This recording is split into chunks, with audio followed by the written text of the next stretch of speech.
people understand truth. They know truth when they hear it. They may not like it, but they know truth when they hear it. So you also look like you're in touch with what's going on in the community. You read the room. Everybody's upset about this. What are you going to do about it? Well, we're going to bring in as much information as we possibly can. Another great tool of leadership, bringing that all together and giving the people what they need so you can bring them along with you. HOA Insights, common sense for common areas, exists to help all 2 million volunteer board members nationwide have the right information at the right time to make the right decisions for their future. This podcast is sponsored by 4 companies that care about board members: Association Insights and Marketplace, Association Reserves, Community Financials, and Kevin Davis Insurance Services. You'll find links to their websites and social media in the show notes. Hi, I'm Robert Nordland of Association Reserves. And I'm Julie Adaman of Adaman Inc. And this is HOA Insights, where we promote common sense for common areas. Well, welcome to episode number 34, where we'll be talking about the board's job to lead. As a board member, you're not just a placeholder, casually volunteering as a nice community service project. You're a leader responsible for caring for the real estate investments other people have made. But before we get there, in case you haven't had a chance to listen, I want to encourage everyone to check out our last episode, number 33, which was a fascinating conversation with Vishnu Sharma. He's a practicing Florida CPA and also volunteering as the current president of CAI, the National Trade Organization for Community Associations. If you missed any other prior episodes, take a moment after this one to subscribe to this podcast on any of the most popular podcast platforms. You can also listen from our podcast website, www.hoainsights.org, or watch on our YouTube channel. And if you have a hot topic, a crazy story, or a question you'd like us to address, you can contact us at 805-203-3130 or email us at podcast@reservestudy.com. So, Julie, as we often do, let's start our conversation with an audience question. And this time, Cindy from Seattle asks, my hearing-impaired mother wants to record board meetings so she can understand and process all that went on. But the board and management say no. Is that fair? Is it fair? Well, I don't want to comment on that it's fair or not, but it's likely legal because the board typically has the ability to say whether or not they want it recorded, and or in some states, anyone who is also in the meeting, whether it's a board member or not, has the ability to say yes or no whether they want it recorded. Though I empathize with the situation. I mean, obviously you maybe like to hear all of the back and forth conversation that's going on. Now, I believe she's talking about as like a Zoom meeting. I'm pretty sure that's what the situation is. Or we're not even sure if it's that. Not even sure about that. Yeah, okay. Well, if it was a Zoom meeting, I would say, the best I can suggest for the owner who would like to hear it is to, get one of the translators that translate the conversation into, into, it's almost real time. It's not quite voice to text. It's almost real time, not quite. And so that would be her responsibility. But what I would really encourage her to do is remember all of the really important stuff is in the minutes. And the minutes, no, you don't get all the conversation and you don't want it. You shouldn't have it. And it's not in the minutes. Doesn't matter. But it's all the decisions made. It's not, you're not listening to all the back and forth. And that's not something you really need to. So read the minutes. And I think that will probably give you all the information that you really need to know what's going on in the community. Yeah. Reading about the meeting minutes, that's the official record of the association business. And that, just thinking about that reminds me of the first football that I used to watch was with my dad on a Sunday afternoon. He would watch the channel of his alma mater's football game, and they would go play to play to play to play to play with the coach kind of talking it through. You could see an entire football game in 45 minutes. And it was just fun that you got you got into the flow of the game. You saw what happened. You saw the end, and it was great. And it was only 45 minutes. It was only 45 minutes. 2 hours and a half. Right. So the minutes are actually a great thing because they let you know what happened. You miss the trivia, you miss the discussion, you miss the delays, all that kind of stuff. So, yeah, I think the minutes is the strong part. And the minutes is the key. In this association I'm living in now, you can get the minutes, it's no problem, but they send out a bullet point synopsis of the decisions made. So it's not official minutes, but it's like 8 or 9 bullet points. So, and really, as far as I'm concerned, that's all I need to see. Well, I'm glad to know that they're going to replace the dining chairs in the lounge. So that's good or the lounge chairs in the dining room. That's why, because they were really shabby looking. So I thought, they're on it. That's great. Let's move this into our conversation for today. We're talking about leadership. Yeah. I don't think fair is the question. Leadership is the question. What are we trying to do here at the association? And I think if you try to make everything fair, aren't you going just down a rabbit hole of trying to please people? And is that really what the board's trying to do? Yes, you are, if you look at it that way. Actually, if you are a board member and you're being fair, you have to think about being fair to the entity as a whole, not to this person or that person or the next person, because that's not how it works. Because you have a duty we just talked about this the other day, Robert, a duty of loyalty to the corporation, not to the individual. So that means the corporation translates to the individuals. But being a board member is a lot different than I think a lot of people think it's going to be. Actually, I'm really sure it's a lot different than they think it's going to be. Yeah. Most of them are like, oh my God, what am I doing? But once they get in the swing, they see what their responsibilities are and how to execute. But I think that a lot of board members sometimes either fail to see or don't want to see or just don't have the training or background to realize they're in a position. They know they're in a position of leadership, right? Okay, well, I'm one of the board members, so of course I'm in leadership position. But saying you're in leadership and being a leader are kind of two different things. And the board being, as a group, being the leader of the community, as opposed to saying it and doing it are two different things. I mean, I think saying it means you are project focused, which there's nothing wrong with being focused on project, but you're project focused only one after the other. And I think leadership in associations and indeed in any organization, leadership entails having to bring people with you.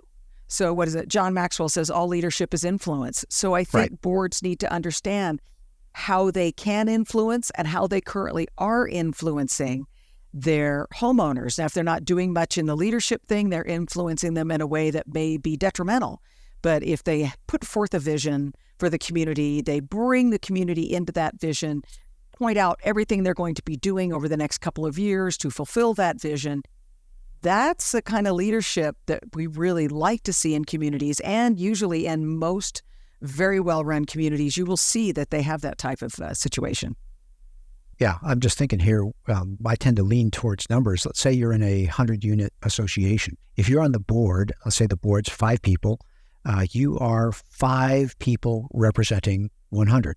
And so you are in arguably a position of power. That doesn't necessarily make you a leader. That puts you in leadership. And hopefully in that position of leadership, you can do the right things to draw and as you made the important clarification a moment ago, your responsibility is to the association and secondarily to the people who have become a member of the association. So you're not primarily there to look after Mrs. Johnson in unit number 13. You're there to look after the association. Let's say you're the board member, you're in the subset, you're in that position of power at the association, you're one of the 5. What does leadership look like? And you like so many board members, you came into that position almost accidentally. Someone asked you if you could do it, and you said, yeah, I suppose I could do that on Tuesday nights once a month, no big deal. And that's the big undersell. Yeah. We know, everyone knows now. But what does that look like? What does it look like when you realize, wow, I love this and I am good at this and I am valuable to the association? What does that look like when you really grasp that leadership? Well, I think when you're the person, I think it's highly satisfying when everything comes together for a particular board member. They may have had no idea what they were getting into, but all of a sudden they realize, just like you said, that they're good at it, they like it, I think the big thing is it's a tremendous sense of satisfaction because you are doing really good for a large organization, maybe something larger than you've ever dealt with in your life. So I think for a board member like that, it's highly satisfying, and I was thinking about, in fact, I wrote an article about this, the last 2 articles I published that are available on my website, but is about board member job descriptions.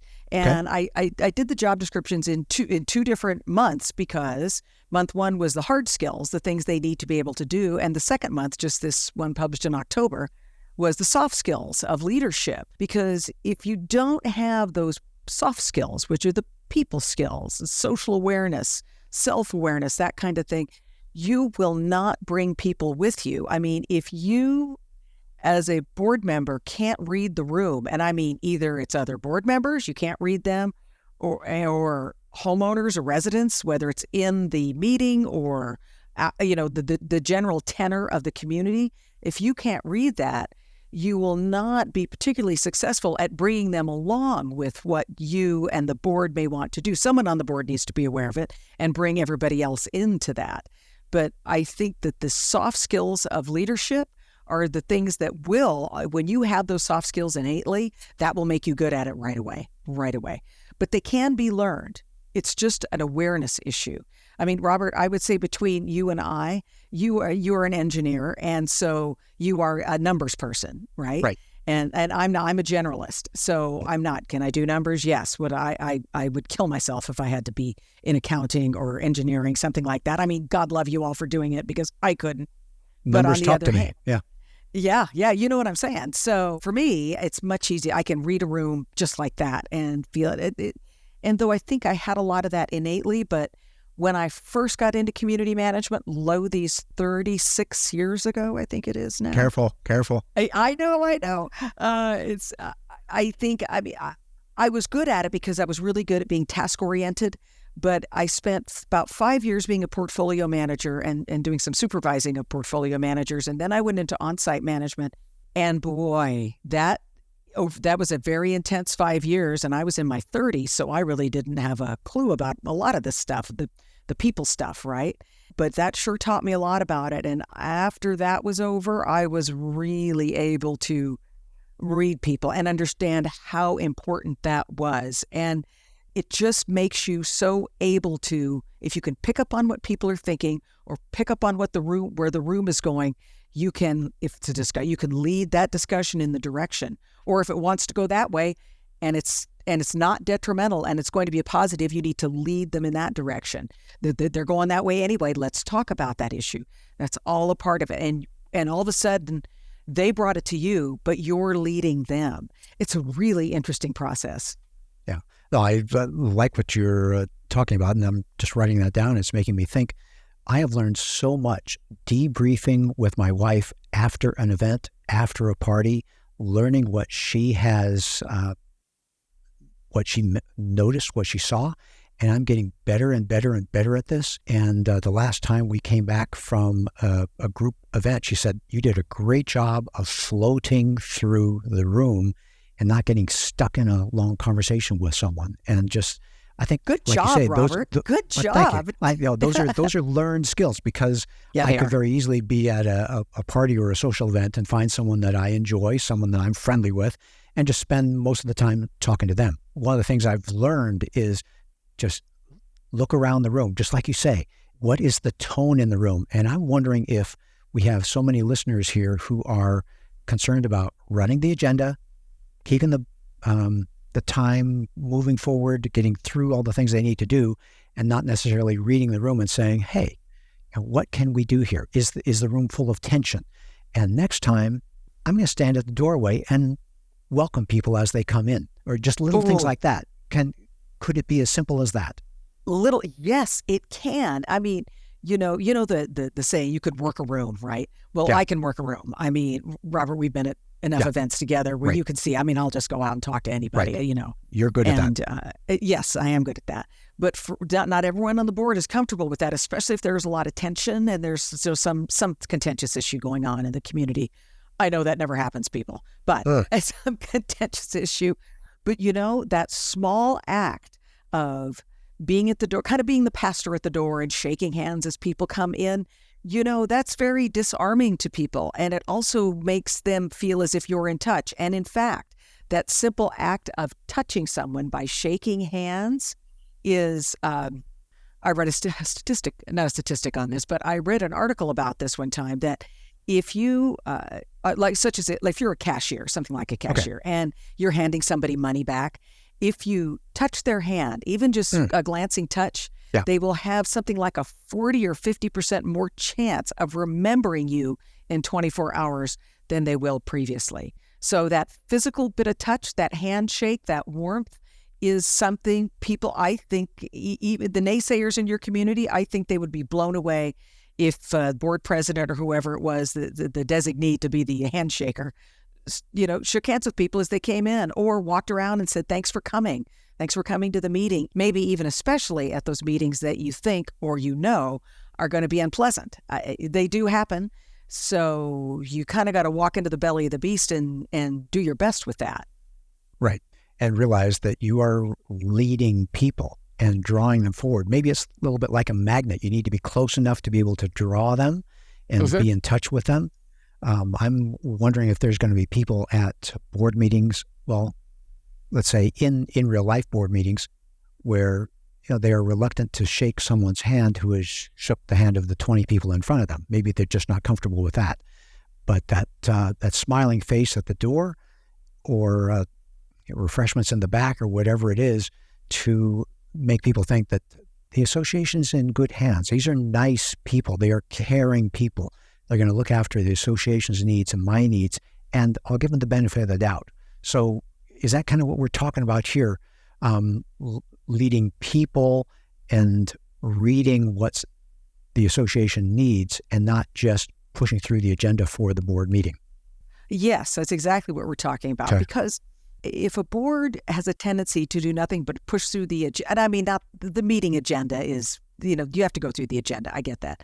But I mean, I say if the board says, oh no, we need to whatever, redeck the pools. I don't know, pick something, redeck the pools. And then you have a whole bunch of people thinking, well, we don't need to spend that money. Well, you're always going to have that push and pull, right? So instead of being the top down, no, we're going to do this, if there's going to be a tremendous amount of conflict, redecking the pools probably isn't a good thing to do that with. But anyway, whatever, something, it doesn't matter. If you don't bring the people along, all you're doing is being autocratic and shoving it down their throat. And that makes them go even worse the next time something has to be done. So that ability to go in and being able to, people, I hate to tell you, but you're really in sales and you're like, I hate sales. I don't want to be a salesman. But no matter what you do in this, you're always bringing people along and bringing people to how you want them to react and how to your agenda, the board's agenda, is sales. And part of that is that people thing. So they have a problem with why the pool decks need to be redone, why this year, why not? I think you're going to actually have to answer those questions, and maybe you have to hold a town hall. Or I know a lot of that is very painful for people to think about, but in the long run, you will do a lot better. I will tell you what, I did a consulting job, a big one, this had to be 5 years ago or 6 years ago now, probably longer. I didn't want to say it, but it was a tremendous job. It was actually, I look at that as one of the highlights of my career. And I ended up at a large scale association once a month for a week for about 9 months because of that's how much help they needed. And the board was beating back a recall, and the recall was ugly. It was horrible. You can't, and there was so much misinformation and disinformation going on out there. The board, and it was just angry, about 1,000 units, and just people really nasty and angry. And the board decided to hold chat. They called them chats, board member chats. And it was informal. And on a Saturday at the clubhouse, 1 or 2, sometimes 3 board members would show up at the clubhouse, and they'd sit at a table, and the homeowners would come in and they could ask anything they wanted. And they would field the questions. And the first month of that was not fun for those board members who did it. I had one who showed up. She showed up every single time. And that was not fun. But after a couple, month 2, month 3, people just started not showing up anymore because all their questions were being answered. Thus, the board was able, the long and short story is the board was able to go on with their agenda, beat back the recall. But it was because of that soft skill of being able to go in and listen to the homeowners, be calm. That's, manage the conflict. That's something else you need to do as a board member. That's actually a soft skill, managing conflict and understanding there's always going to be it, managing your reaction to the conflict coming at you and turning that on its head to make it a positive, the conflict. So They became masters at this. It was absolutely spectacular to watch. Fantastic. Julie, what I'm hearing you say here is kind of two things. Number one, it's listening, just not driving things, not being, I think you use the word autocratic, but listening. What is the pulse? Even looking around the room, what is going on here in this room? So listening, getting information, and then gathering information from your experts so you do know the answer. So when someone says, why are you doing this? Well, it's because of A and B and C and D. Oh, I didn't know that. And, having a good answer is a fantastic thing. And it makes you not the autocratic person. And there's been many times they've hired myself or my staff to come to an annual meeting and talk through the reason for the special assessment. And the board gets to stand there or sit there and let us deliver the bad news, yet answer the questions. And everyone then finds out that, oh, yeah, you're right. The entry gate has broken 5 times in the last year, and we've been down for a week each time, and that's not good. All these kinds of things, when you have the experts to help lower people's blood pressure, because, and I keep coming back to it in my heart, what you're doing here is not just caring for the assets of the corporation. You're building community, and building community is based on people, not just Unit 13, Unit 14, Unit 15, Unit 16. Yep. And I'll say, utilizing the experts like that, we've talked about this before in other contexts. Part of leadership is knowing where you need to go next and having some vision of that. So, okay, we know we're going to have a big fat special assessment. We need to have an expert come in and talk about it. And so just like they hired, but they brought you guys in or some of your staff members in to talk to everybody. Well, that gives the board tremendous credibility because they didn't stand there all, well, I don't know all the, ins and outs of this. No, you're like, well, but we need to do it. Yes, we need somebody to come in here and tell us exactly what we need to do. This is who told us, and they're going to explain and answer your questions. And when the expert is speaking, people understand truth. They know truth when they hear it. They may not like it, but they know truth when they hear it. So, you also look like you're in touch with what's going on in the community. You read the room. Everybody's upset about this. What are you going to do about it? Well, we're going to bring in as much information as we possibly can. Another great tool of leadership, bringing that all together and giving the people what they need so you can bring them along with you. Yeah, and that can be written, that can be spoken, that can be, hey, next month we will get the landscaper in here to explain why, or whatever it is. That's great stuff. Well, Julie, let's take a quick break here to get a message from our sponsor, and then we'll be right back with talking about maybe the policies, the rules that support all these good things. So we'll be back in just a moment. Numbers matter, and we need numbers like game scores and bank balances to let us know where we stand. The same is true for your association. Is yours thriving or struggling? Let me introduce you to the FICO Health Score, like your own personal FICO credit score. Now in one simple number, owners and boards can learn the combined financial, physical, and operational health of their association. The good news, it's free at ourfico.com. That's our, FIPHO.com. Learn how your association measures up. And we're back here with Julie Ademan, and we're going to speak just for a few moments about policies, the guiding principles, and how those can help the leadership that the board is trying to implement and run with and guiding the community forward. So, Julie, can you address that for just a moment?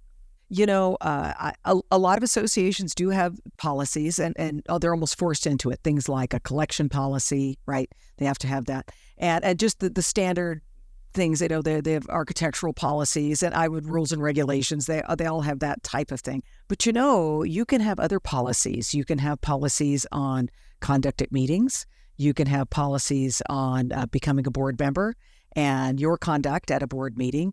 You can have policies for all different kinds of things.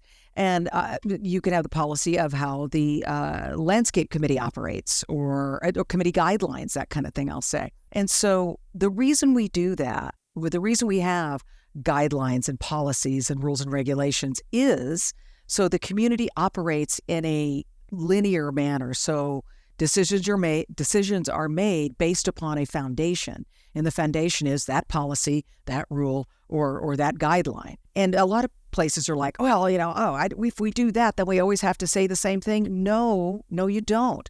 Number one, nothing is written in stone.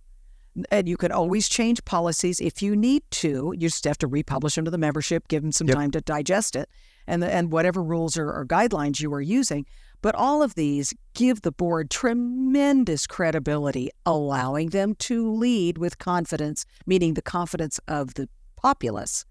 And because the board is treating everything in an equitable fashion. So when Mrs. Smith comes in and says, well, I want to take my back patio out another 12 feet, and the board gets intimidated and says, okay, well, let's just go ahead and let her do that.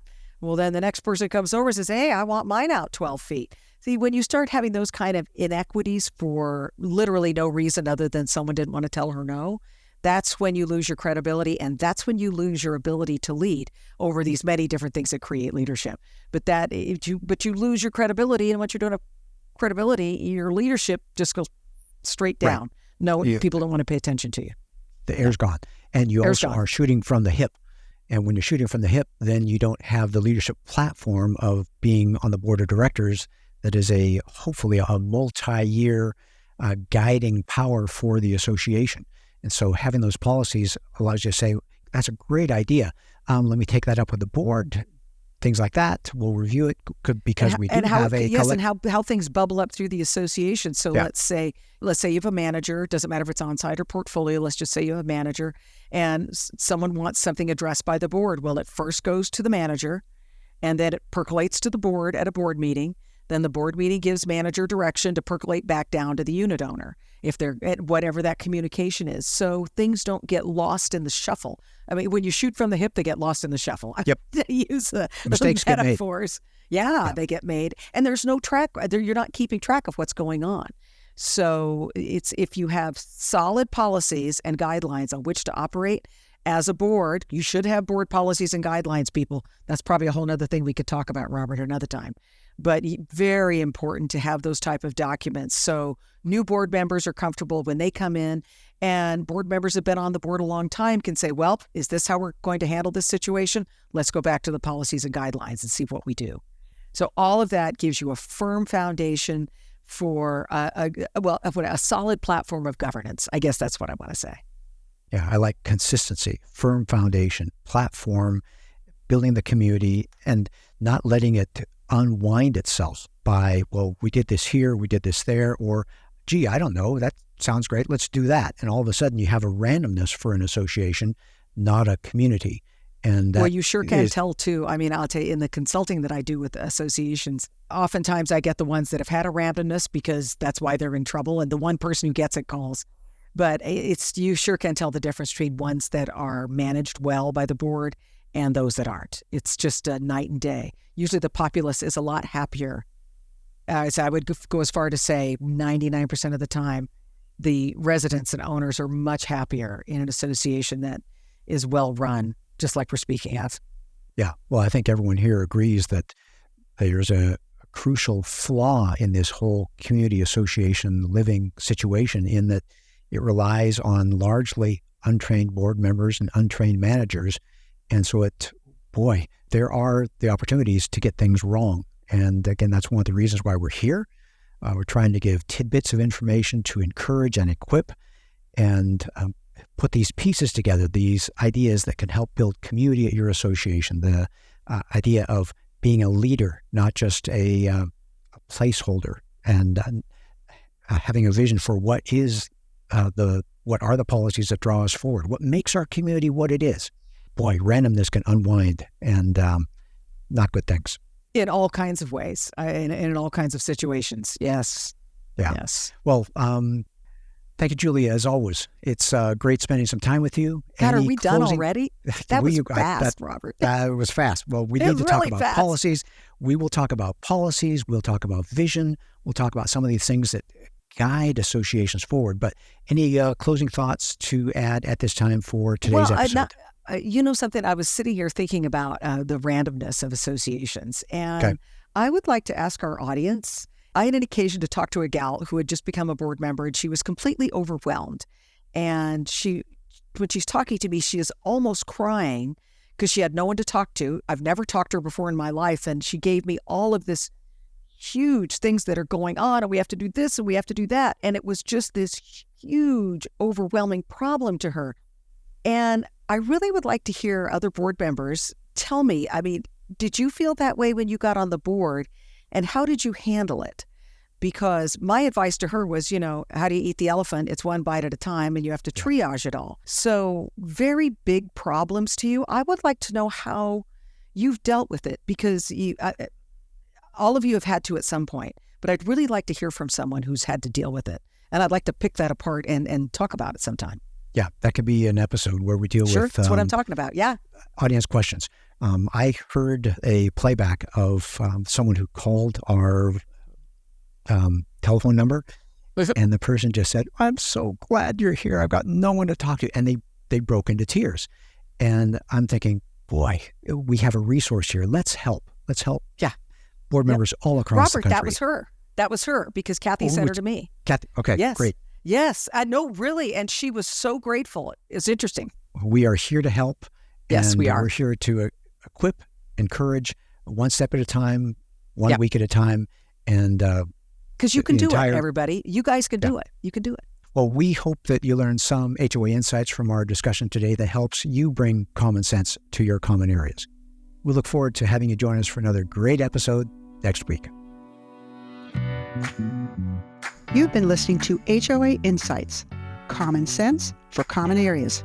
You can listen to the show on our podcast website, hoainsights.org, or subscribe on any of the most popular podcast platforms. You can also watch the show on our YouTube channel. Check the show notes for helpful links.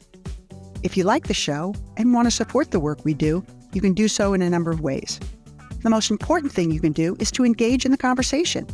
Email your questions or voice memos to podcast@reservestudy.com, or leave us a voicemail at 805-203-3130. If you gain any insights from the show, please do us a huge favor by sharing the show with other board members you know. You can also support us by supporting the brands that sponsor this program. Please remember that the views and opinions expressed by the podcast do not constitute legal advice. You'll want to consult your own legal counsel before making any important decisions. Finally, this podcast was expertly mixed and mastered by Stokelight Video and Marketing.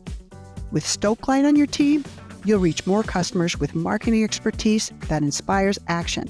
See the show notes to connect with Stokelight.